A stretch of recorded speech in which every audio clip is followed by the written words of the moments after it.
Bien le bonjour. Aujourd'hui, je vais te parler du lien qui existe entre ton corps et ton cerveau. Et plus précisément, de tes souffrances psychologiques qui se transforment en douleurs physiques. Ce que l'on nomme plus communément la somatisation. Alors, si tu as choisi ce podcast, c'est que comme beaucoup de personnes, tu cherches des réponses aux questions que tu te poses sur ta santé. Je vais tout de suite mettre un point d'honneur sur le fait que je ne suis ni thérapeute ni médecin. Et je n'ai clairement pas la science infuse. En fait, avec ce podcast, je veux juste t'amener de nouvelles pistes de réflexion concernant ton état de santé que j'ai moi-même pu expérimenter avec ma santé ou tout simplement en faisant des recherches. Le meilleur conseil, bien évidemment, que je puisse te donner, c'est que par rapport à tout problème médical, je t'invite à te faire suivre par un professionnel de santé. Sur ce, commençons par définir la somatisation. Si je te dis des phrases comme avoir plein d'idées en tête, en avoir plein le dos, avoir une charge sur les épaules, on est typiquement dans ce qu'est la somatisation. En fait, il s'agit simplement, entre guillemets, de difficultés mentales, de problèmes psychologiques qui vont se manifester dans ton corps, et ce, sans qu'il y ait une quelconque cause médicale. Tu peux passer autant de tests médicaux que le médecin veut, rien n'expliquera tes symptômes. Pour mieux comprendre en quoi ça consiste, parlons d'exemples. Si tu occupes un poste à responsabilité, je suis quasiment sûre et certaine que lors des périodes de rush ou de travail intensif, tu as déjà ressenti des douleurs dans le haut du corps et notamment au niveau des épaules et des cervicales. Alors, au risque de te décevoir, ça n'a rien de magique que de deviner tes symptômes. Même si tu passes des examens médicaux et que rien n'en ressort, on peut expliquer quand même tes symptômes par une raison psychologique. Et je tiens à te rassurer, ça ne veut en aucun cas dire que tu es fou ou folle, parce que nous sommes tous susceptibles de provoquer de la somatisation. C'est juste qu'à cet instant, ton cerveau se met en autodéfense, mais que ton corps, lui, est en mode actif. Pour imager ce que je viens de te dire, c'est comme si ton cerveau te disait non, je ne veux pas traiter cette information, mais que ton corps, lui, te dit si, si, tu vas l'analyser, cette information qui nous arrive. Et le problème est que tant que nous n'écoutons pas notre corps et par conséquent notre cerveau, la douleur restera toujours présente ou reviendra. Dans l'exemple que je t'ai donné, ta douleur peut signifier plusieurs choses. Tu peux ressentir trop de responsabilités sur tes épaules et tu n'arrives pas à gérer. Tu as peur de gérer toutes ces responsabilités. Tu te sens perdu et tu ne sais pas par quelle tâche commencer. Tu peux aussi avoir peur de décevoir ton chef et ou ton équipe. Une autre raison encore peut être le fait que tu aies peur de déléguer au risque que le travail ne soit pas fait à ta manière. Même si là, je t'ai évoqué plusieurs causes à ta douleur, ça ne veut pas dire que tu les ressens toutes. Tu peux aussi avoir identifié une ou plusieurs causes que je n'ai pas évoquées. En fait, l'interprétation de ta douleur va dépendre de ton état psychique et émotionnel face à tes responsabilités dans cette situation. Par contre, ce qui est sûr, c'est que cette douleur vient exprimer chez toi une peur. Et comme je l'ai dit dans mon podcast sur les émotions positives et négatives, il est important de travailler sur tes émotions pour te libérer de cette somatisation. Parce que qui dit peur, dit sentiment sur la durée et besoins sociaux non respectés. Si tu ne l'as pas écouté, je t'invite d'ailleurs à aller écouter ce podcast qui te permettra de travailler sur ta somatisation. Je te mets le lien dans le petit i. Un livre qui traite justement des douleurs physiques en lien avec notre psychisme est Le Grand Dictionnaire des malaises et des maladies de Jacques Martel. Ce livre est une véritable pépite si tu veux comprendre les maladies sous un aspect psychologique, voire même spirituel. Et bien sûr, en le lisant, tu prends les aspects qui te parlent, tu n'es pas obligé d'être spirituel pour le lire.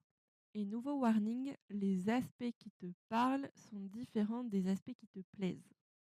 C'est un vice que l'on voit se développer dans la psychologie, dans le développement personnel et dans la spiritualité que de prendre uniquement les éléments qui nous plaisent, qui nous chantent, qui sont agréables à entendre.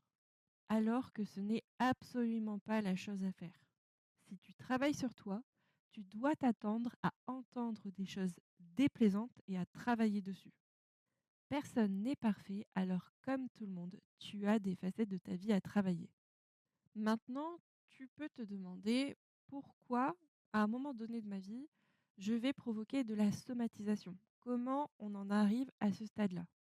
Alors, pour commencer, il faut bien comprendre que pour la somatisation, même si l'origine est psychique, la douleur physique est bien réelle. C'est quelque chose qui, même si ça ne peut pas être prouvé scientifiquement avec des IRM, des scanners, des prises de sang, tout ça, la douleur est quand même réelle.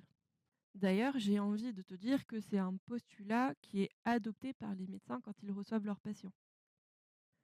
Un médecin, quand il te reçoit dans son cabinet, quand tu lui parles de tout ce qui se passe dans ton corps, il ne ressent pas ta gêne, il ne ressent pas tes douleurs et pourtant, il ne remet pas en cause ta parole. Sans parler du fait d'être hypocondriaque, donc ce sont les personnes qui s'imaginent avoir des douleurs, avoir des maladies alors que c'est faux. Là, on est plus vraiment sur un aspect psychologique. Mais il est important de ne pas sous-estimer les douleurs ressenties par la personne ou par toi-même dans le cas d'une somatisation. C'est super important dans un premier temps, voilà, d'être, on va dire, très cartésien, très terre à terre et de s'intéresser d'abord à des preuves scientifiques, à des preuves que l'on peut juger, que l'on peut évaluer grâce à des mesures scientifiques.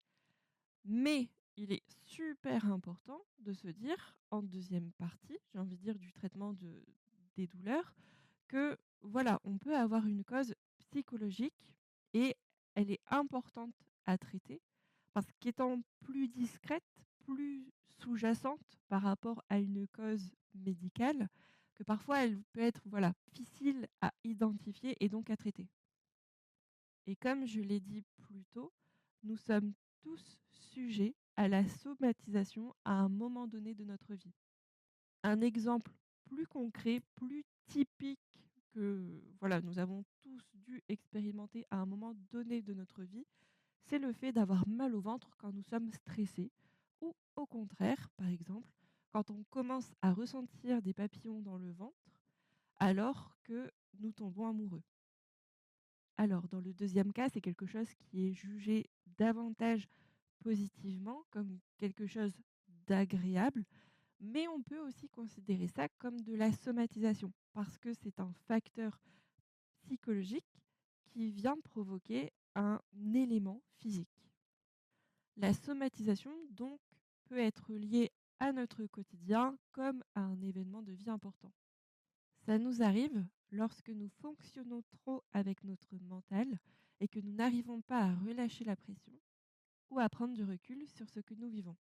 C'est là où ça peut paraître paradoxal, dans le sens où notre cerveau fonctionne en excès, mais c'est lui-même qui va envoyer des signaux à notre corps pour nous alerter d'un dysfonctionnement.